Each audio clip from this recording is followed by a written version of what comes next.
Real elements, A skills, crafty cuts, Dr. Luke.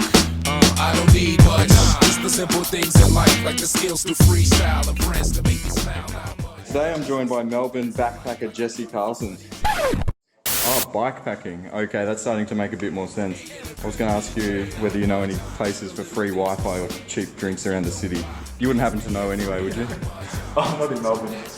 In June this year, you finished the Tour Divide mountain bike race in North America with an incredible second place to Welshman Mike Hall. If you do some stalking, it says he's from North Yorkshire, but I don't know what Welsh people look like anyway.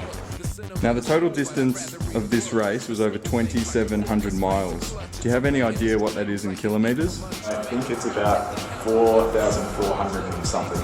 It's the longest amount of riding I guess I've done in a similar period of time.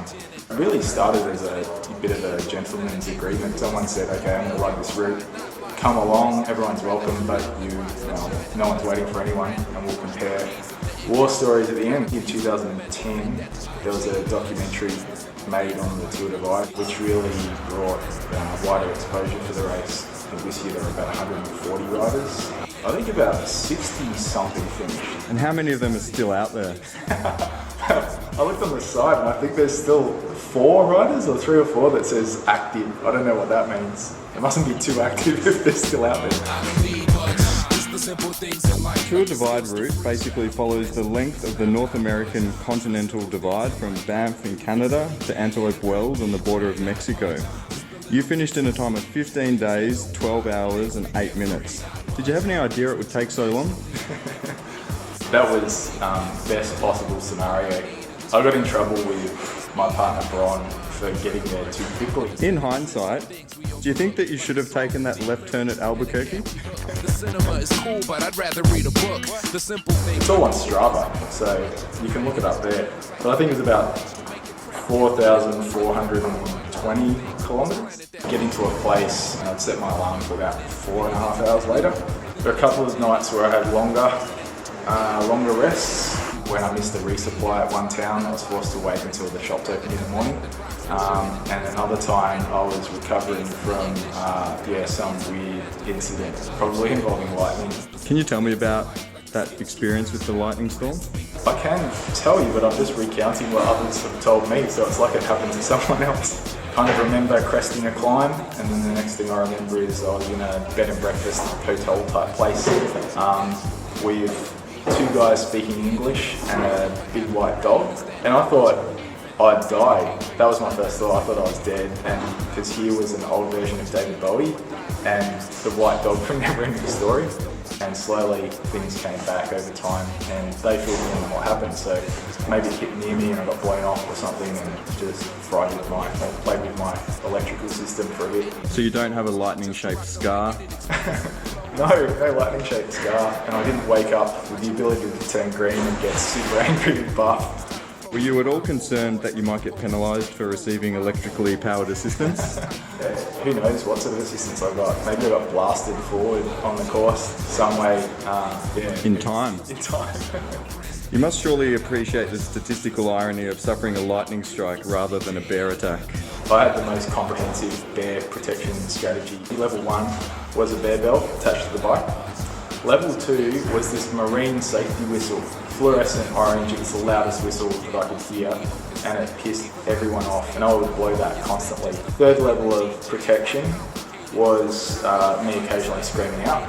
And the fourth layer of protection, which really I was most proud of, I remember being in the middle of bear country late at night, just blasting old school rave music through the forest and thinking, this is the proudest moment of my life.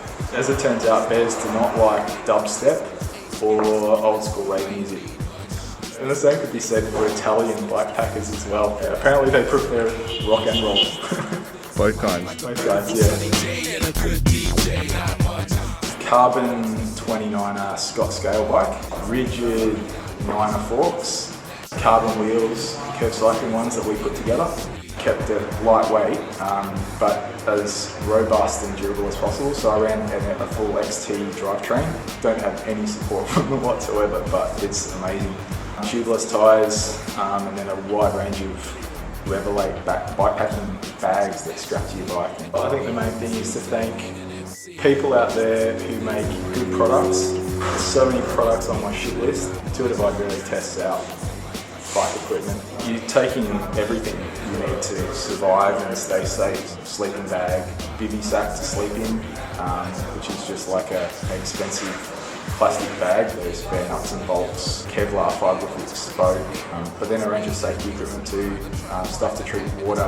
So I ran pretty robust tyres with plenty of sealant. You spent the first few days of the race riding with one of your bikepacking friends, Liam Crowley. I thought there'd be a big advantage riding together, although it wasn't all smooth sailing. I think he got pretty pissed off with me regularly due to my bear avoidance strategies.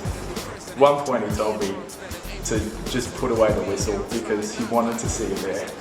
Did he just wake up in the morning and find you gone? It was the sort of thing we talked about. Yeah, we agreed to remain friends, but from that point on we were just going to sleep with other people. I sent him a text message. I rode most of the time by myself, I think, which I don't mind. I do most of my riding by myself anyway. You do have a PhD in physics. That's right, no friends. Just one pair. But I still use them, they're still fine. Yeah, one pair of socks again, and one jersey. Merino is an amazing material. Even after 15 and a half days, socks, they do not smell. They were fine. It's unbelievable. Well, when you came across food, you'd eat as much as you possibly could. The densest calorie food, preference for fatty foods. Ideally, you pass through a diner or something early in the morning, and you can get breakfast food. So you can have a big omelette, hash browns, pancakes, French toast, and I mean all at the same time. And yeah, washed down with milkshakes. I think my record was 4 milkshakes in one sitting, and that was before I started eating. So the food consumption is just phenomenal. So eat as much as you can, as fast as possible before your body knows that it's full. The hardest thing about training was I was really paranoid about food, and so I thought I'd learn to eat chicken because I'd eat seafood every now and then, but never any other meat. And I thought that'd be really easy. I thought I'd just launch right in. I think it was McDonald's nuggets, which probably don't even qualify as chicken. And I was just so ill after eating those. A tough race for Australia because you don't regularly come across beer. Farmers Union likes coffee and good bakery items. When you get to a cafe or something, or a diner or something with Wi-Fi, it was easy to pull out the phone and take a few photos, post them up. I knew there was a lot of people at home following us, so I thought it would be nice for them to see what we're doing, turn the blue dot into a nice picture. Do you see the Tour Divide becoming more of a spectator sport in years to come? Oh, it's strange. Maybe for geeks who like to sit in front of computers all night. I was a blue dot junkie and I'd like to watch riders as they went along and just marvelled at how long they were riding for and the distances they were covering. What sort of reception has your result generated since you've come back home?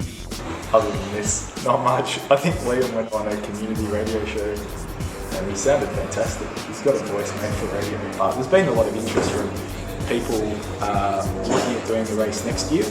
So I think I've turned into a little bit of a Tour Divide consultant.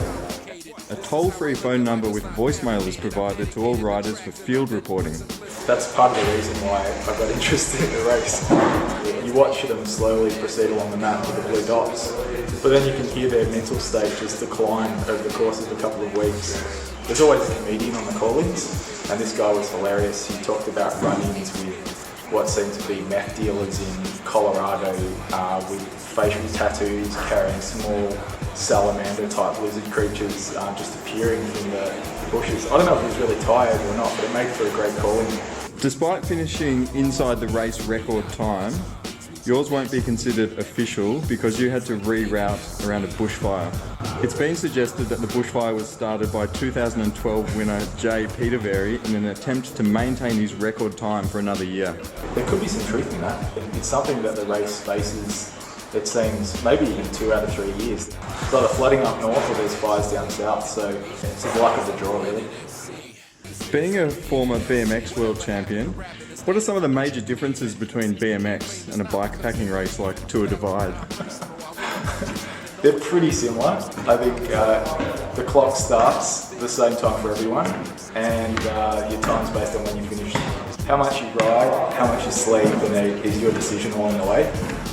Typically in a BMX race, you don't stop for food and rest along the way. So instead of 40 seconds for a race, it's more 4,500 Ks. But the concept is pretty much the same. I think BMX gives you good bike handling skills, but I think I've had bigger crashes since I've been riding mountain bikes than I ever had on BMX. I think the larger the wheels, the harder the fall maybe, I don't know. In the last 20 years, both mountain biking and BMX have been added to the Olympic program. Do you see a similar future for the sport of bikepacking? I don't even know where to start with that one. I think the main issue that the bikepacking tour would have is extending the Olympiad beyond the 2-week period. I think they've got a pretty good case. They probably only need to extend it by another week, maybe 2. This race has been called an extreme test of endurance, self-reliance and mental toughness. Some would also call it epic. Epic seems to be used to advertise dollar deals at 7-Eleven these days. It certainly wasn't that. Oh, look, it's definitely a long, slow meditation under duress. The Tour Divide requires no entry fee or formal registration. There is no prizing for finishing. Does that mean there's also no show bag or race t-shirt? Yeah, there's no podium girls or anything like that either. There's no one even waiting for you at the finish line. If you get there after 4 o'clock and you haven't organised a lift out, there's absolutely no one there except border security, probably waiting to shoot you if you go across. Anyway, I've got a little something for you. This is in recognition of your outstanding effort, the Tour Divide. Fantastic.